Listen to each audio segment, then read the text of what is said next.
আসসালামু আলাইকুম dear students, সবাই কেমন আছো? আশা করি সবাই অনেক ভালো আছো। তো আজকে আমি তোমাদের জীববিজ্ঞান দ্বিতীয় পত্রের জন্য কোন কোন অধ্যায় থেকে কোন কোন টপিক ইম্পর্টেন্ট সেই টপিক নিয়ে আলোচনা করব এবং কোন কোন অধ্যায়গুলো না পড়লেই না সেগুলো নিয়ে আলোচনা করব। অ্যাকচুয়ালি তোমরা যে কাজটা করো, তোমরা হচ্ছে একটা চ্যাপ্টার ফুললি বাদ দিয়ে দাও, কিন্তু একটা চ্যাপ্টার থেকে কিন্তু সবকিছু পড়তে হয় না। কিছু স্পেসিফিক টপিক পড়লেই ওই চ্যাপ্টারের মোটামুটি কভার হয়ে যায়। তো আমি আসলে এই টপিকগুলো নিয়ে কথা বলবো যে কোন টপিকগুলো তোমাদের পরীক্ষার জন্য, এইচএসসি পরীক্ষার জন্য এবং সামনে যত তোমাদের পরীক্ষা আছে, টেস্ট পরীক্ষা, যত পরীক্ষা আছে সব পরীক্ষার জন্য যে সকল টপিক ইম্পর্টেন্ট সেই সকল টপিকগুলো আমি ইনশাল্লাহ আলোচনা করব। তো দেখো, প্রথম যেই অধ্যায়টা আছে প্রাণী বিভিন্নতা ও শ্রেণীবিন্যাস, সেখানে যদি আসি, এখান থেকে সবচাইতে গুরুত্বপূর্ণ টপিক হচ্ছে যে তোমার বিভিন্ন পর্বের বৈশিষ্ট্য।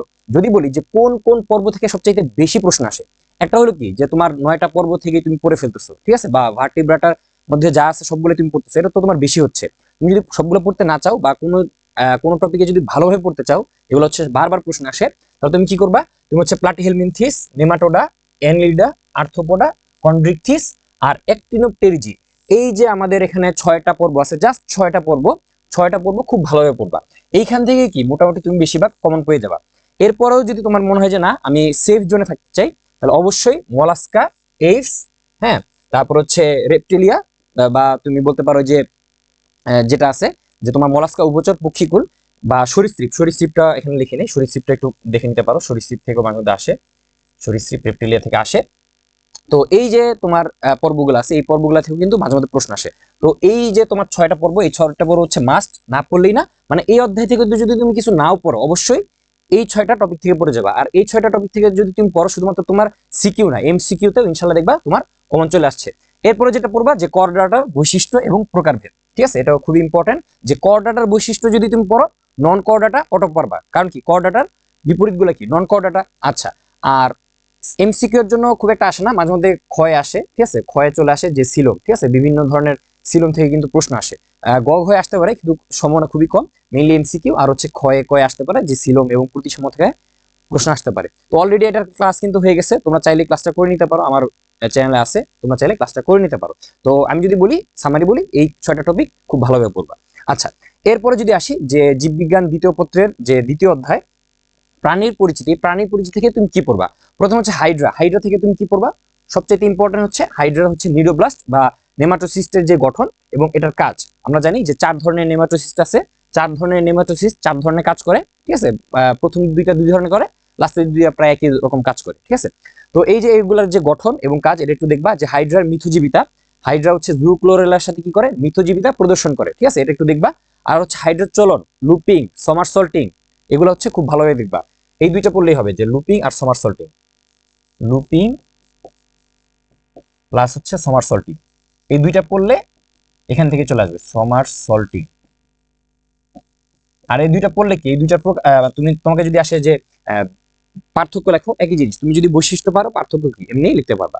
ঘাসফড়িং থেকে যদি তুমি দুইটা টপিক পড়তে চাও, একটা বলবো যে ঘাসফড়িং এর রক্ত সংবহন, আর একটা হচ্ছে ওমাটিডিয়ামের গঠন, এই দুইটা না পড়লেই না, ঠিক আছে, এই দুইটা খুব ভালোভাবে পড়তে হবে, ঠিক আছে। ঘাসফড়িং এর রক্ত সংবহন আর হচ্ছে কি ওমাটিডিয়াম। আর সেফ জোনে থাকার জন্য শ্বসন, তারপর ছেচনতন্ত্র, রূপান্তর, এগুলো একটু দেখে যায়। রূপান্তর খুব কম আসে, রূপান্তরটা মেইনলি হচ্ছে এমসিকিউর জন্য বেশি ইম্পর্টেন্ট, ঠিক আছে, এমসিকিউর জন্য ক্ষয়ের জন্য বেশি ইম্পর্টেন্ট। আচ্ছা, এরপর হচ্ছে রুই মাছের শ্বসনতন্ত্র আর হচ্ছে রক্ত সংবহন তন্ত্র। এত কিছু না পড়তে চাইলে শুধুমাত্র রক্ত সংবহন তন্ত্র, আরো যদি কিছু না পড়তে চাও, মিনিমাম হৃৎপিণ্ডের পার্টটুক করে নিও, ঠিক আছে, মিনিমাম হৃৎপিণ্ডের পার্টটুক করে নিও, ঠিক আছে। হৃৎপিণ্ড ফুলকে এখান থেকে কিন্তু প্রশ্ন আসে, শ্বসন এবং তোমার বায়ুথলি থেকেও কিন্তু প্রশ্ন আসে, ঠিক আছে, বায়ুথলিটা একটু দেখো। তো এই টপিক গুলো একটু ভালোভাবে দেখো, সবই পড়বা, তারপর এই টপিক গুলো একটু দেখে যাবা, ঠিক আছে। এরপরে যদি আমরা আসি যে কোন অধ্যায় আছে, এরপর হচ্ছে আমাদের তৃতীয় অধ্যায় পরিপাক ও শোষণ।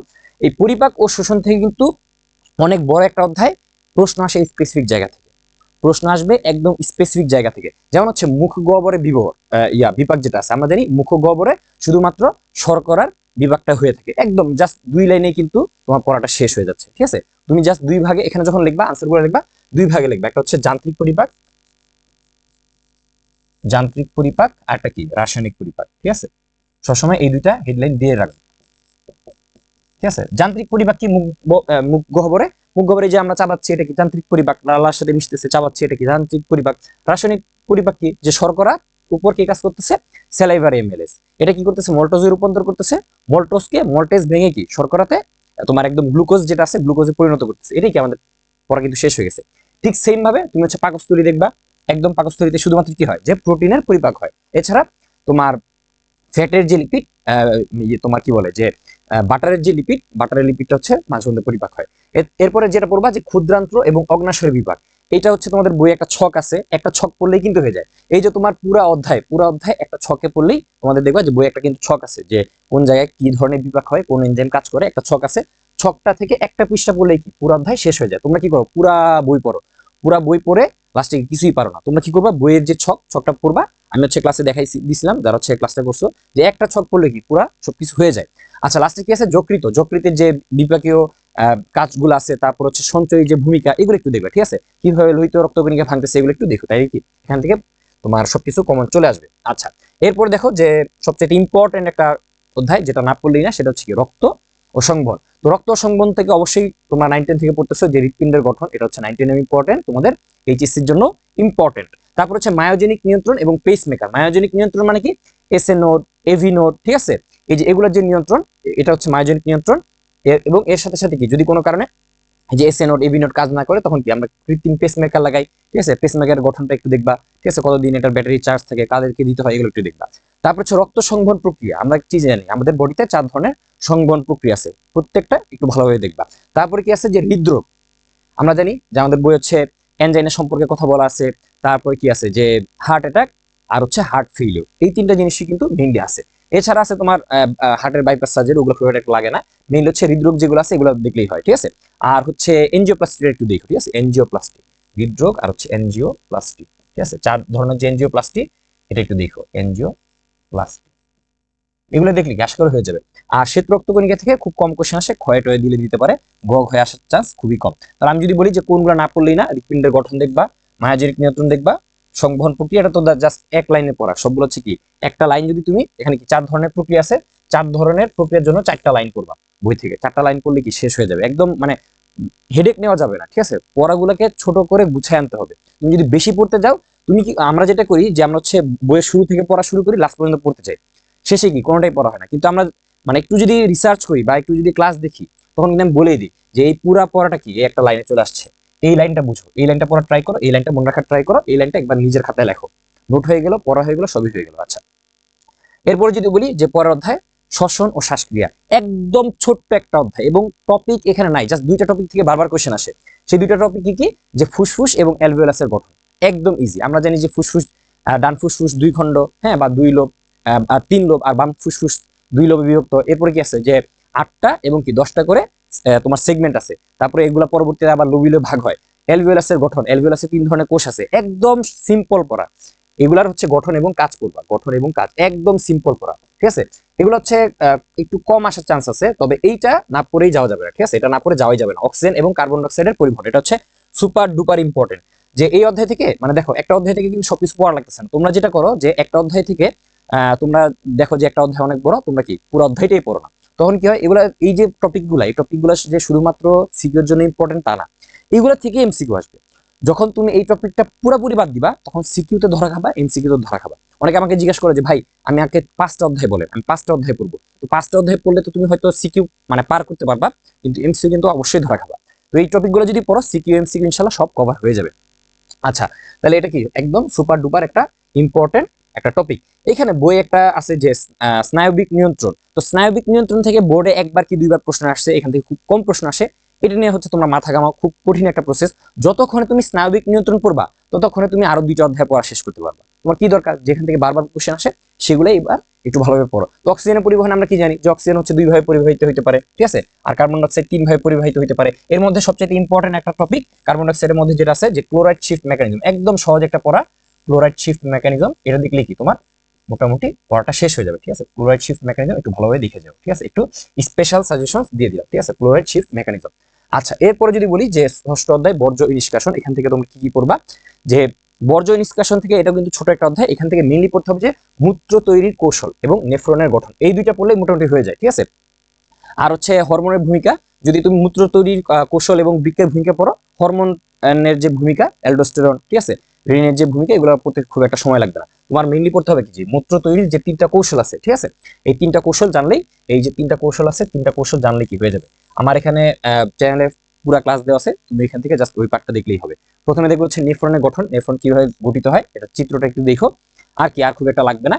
আর হচ্ছে বৃক্ক বিকল, যদি কোনো কারণে কারো বৃক্ক বিকল হয়ে যায় সেক্ষেত্রে সে কি করবে, একদম মানে বাংলা পড়া, হ্যাঁ ইতিহাসমূলক পড়া, তো সমাজ বিজ্ঞানের মতো কি একটু পড়ে নিলে হয়ে যাবে। আচ্ছা, এরপর দেখো যে সপ্তম অধ্যায় খুবই বড় একটা অধ্যায়, মানে পড়লে কোনো কিছু মনে থাকে না, কিন্তু তোমরা কি করো যে প্রথম থেকে হচ্ছে হাড্ডি গুড্ডি পড়া শুরু করে দাও, কিন্তু হাড্ডি গুড্ডি থেকে কিন্তু খুব একটা এমসিকিউ আসে না, সরি খুব একটা সিকিউ আসে না। এমসিকিউর জন্য ইম্পর্টেন্ট, কিন্তু সিকিউর জন্য হাড্ডি গুড্ডি কিন্তু খুব একটা ইম্পর্টেন্ট না। ইম্পর্টেন্ট যে জায়গায় উটুক আসার পরে কি তোমার পড়ার দম শেষ হয়ে যায়, তো ওইখান থেকে তুমি পড়ো, তোমাকে দেখা দিচ্ছে কোন কোন জিনিস পড়তে হবে।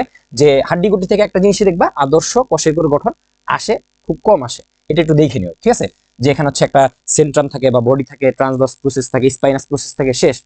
মাঝখান দিয়ে হচ্ছে যে তোমার মস্তিষ্কের যে শূন্যকাণ্ড এটা চলে যায়, এখানে তো তেমন কিছু পড়ার নাই, এটা নিয়ে কি মাথা ঘামানোর কিছু নেই, তুমি দেখবা যে কতটুকু দরকার, জাস্ট কতটুকুই পড়বা। আচ্ছা, এরপরে কি আছে যে পেশির প্রকারভেদ, খুবই ইম্পর্টেন্ট, যে ঐচ্ছিক পেশি, অনৈচ্ছিক পেশি, হৃৎপেশি, এগুলোর প্রকারভেদ, পার্থক্য এবং অস্থি সঞ্চালনে এদের ভূমিকা কি, ঠিক আছে। অস্থি সঞ্চালনে তোমার শুধুমাত্র ঐচ্ছিক পেশি কাজ করে, এই জিনিসটা মাথায় ঢুকাও, তাহলে কি পড়া হয়ে গেছে। অস্থি সঞ্চালনে তোমাকে একটা অস্থির ছবি দিবে, ছবি দিয়ে বলবে যে এটার নড়াচড়া করাইতে কে হেল্প করে, ঐচ্ছিক পেশি, ঐচ্ছিক পেশির গঠনটা দিয়ে দিবা, শেষ।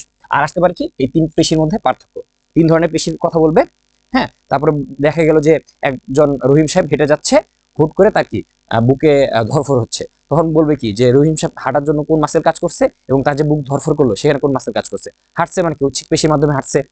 তারপর সে কোথাও একজন কোথাও এক জায়গায় বসে খাইছে, তার মানে কি অনৈচ্ছিক পেশির কাজ হয়েছে, আর বুকে যেহেতু ধরফর হচ্ছে তখন কি হৃৎপেশির কাজ হচ্ছে, এই তো স্বাভাবিক জিনিস। নিরেট অস্থির গঠন, এটা হচ্ছে খুবই ইম্পর্টেন্ট, মেইনলি নিরেট অস্থির গঠনের মধ্যে সবকিছু পড়ার দরকার নাই, এখান থেকে পূর্ব হচ্ছে হেভার্সিয়ান তন্ত্র, ঠিক আছে। হেভার্সিয়ান তন্ত্র পড়লে কি এই অধ্যায় থেকে মোটামুটি তোমাদের কমপ্লিট। আর পড়তে হবে যে অস্থি তরুণাস্থির পার্থক্য এবং তরুণাস্থির প্রকারভেদ, এই যে তরুণাস্থির প্রকারভেদ এটা শুধুমাত্র সিকিউর জন্য পড়বা না, এটা হচ্ছে মেইনলি এমসিকিউর জন্য আরো বেশি ইম্পর্টেন্ট, মানে যতটা সিকিউর জন্য ইম্পর্টেন্ট তার চাইতে বেশি হচ্ছে এমসিকিউর জন্য ইম্পর্টেন্ট। এবং এটা শুধুমাত্র তোমার বোর্ডের জন্য একদম না, একদম হচ্ছে তোমার কি বলা যায় যে ভার্সিটি মেডিকেলের জন্য সবকিছুর জন্য ইম্পর্টেন্ট। এই যে টপিকগুলা, এই টপিকগুলা যখন তুমি পড়বা, এই টপিকগুলো পড়ে তুমি এমসিকিউ এ হাত দাও, সিকিউ এ হাত দাও, তারপর হচ্ছে অ্যাডমিশনের টপিকে হাত দাও, হ্যাঁ অ্যাডমিশন কোশ্চেন ব্যাংক হাত দাও, সবকিছু দিয়ে দেখবে কি এই সেম জিনিসগুলো থেকেই ঘুরে ফিরে প্রশ্ন আসে। আচ্ছা, এরপরে যে অধ্যায় সমন্বয় নিয়ন্ত্রণ, এটারও ফুল প্লেলিস্ট আমার চ্যানেল আছে, এটা দেখতে পারো। এর মধ্যে থেকে সবকিছু পড়তে হবে না, এই যে প্রথম পার্ট পড়ারই দরকার নেই, এখান থেকে মেইনলি এমসিকিউ আসে, সিকিউ আসবেই না, ঠিক আছে, এই পার্ট থেকে সিকিউ আসবে না, ঠিক আছে, সিকিউ আসবে না।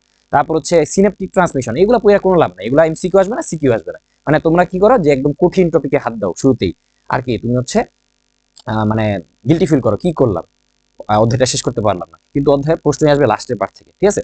চোখ এবং কানের গঠন, ঠিক আছে, চোখ এবং কানের গঠনটা একটু দেখবা এবং কিভাবে এরা কাজ করে। আর লাস্ট হচ্ছে হরমোনের প্রভাব এবং ফলাফল, ঠিক আছে, হরমোনগুলো একটু ভালোভাবে পড়বা, একটা ছক বললে কি এই অধ্যায় শেষ।